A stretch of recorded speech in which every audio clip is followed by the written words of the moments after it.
Assalamualaikum warahmatullahi wabarakatuh. Bertemu lagi bersama Ibu Novi dalam video pembelajaran IPA. Untuk pembelajaran kali ini kita akan membahas materi oogenesis.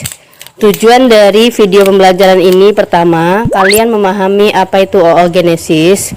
Kedua, kalian mampu mengidentifikasi proses dari oogenesis. Yang ketiga, kalian mampu memahami hasil dan sifat anakan dari oogenesis.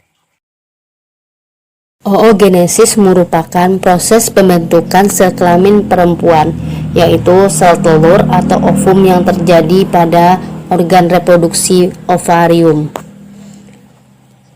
Oogenesis dimulai sebelum anak perempuan lahir. Saat anak perempuan lahir, mereka telah memiliki sel primordial atau ovum sebanyak 200.000 sampai 2 juta. 40.000 yang tersisa saat anak perempuan pubertas dan hanya 400 yang akan berkembang secara matang. Satu sel ovum yang matang akan dikeluarkan dari ovarium selama siklus reproduksi atau siklus menstruasi dari perempuan. Dalam ovarium terdapat folikel yang berukuran kecil dengan bakal calon sel telur di dalamnya atau disebut folikel primordial. Folikel dengan bakal sel telur tersebut berkembang menjadi besar menjadi folikel primer, kemudian berkembang menjadi folikel sekunder, dan akhirnya jadi folikel matang. Selama folikel berkembang, sel primordial akan membelah secara mitosis membentuk oogonium atau sel induk telur yang bersifat diploid. Oogonium kemudian akan mengalami pembelahan secara mitosis membentuk oosit primer yang bersifat diploid. Oosit primer kemudian mengalami pembelahan meiosis tahap 1 membentuk satu oosit sekunder dan satu polosit. Polosit kemudian mengalami pembelahan meiosis tahap 2 dan membentuk 2 polosit.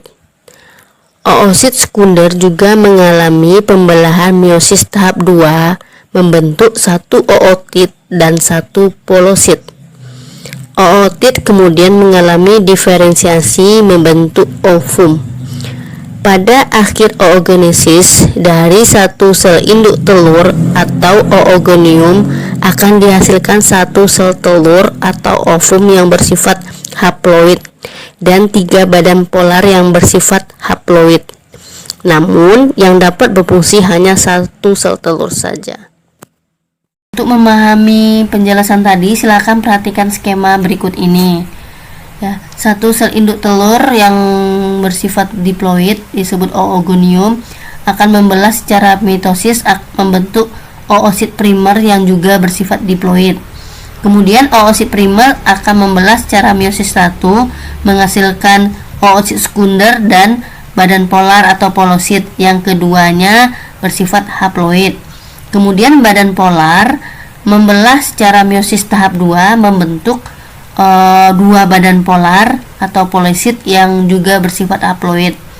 Sedangkan oosit sekunder juga membelah melewati meiosis tahap 2. Ini menghasilkan ootit dan badan polar. Jadi satu ootit dan badan polar. Ootit ini adalah sel telur. Berarti proses oogonium menghasilkan satu ootit dan 3 polosit atau 3 badan polar. Ternyata dalam perkembangannya sel telur ini berkembang menjadi sel telur yang matang atau masak yang disebut ovum. Dalam perkembangannya ovum inilah yang berfungsi, sedangkan 3 badan polar ini akhirnya rusak. Oke.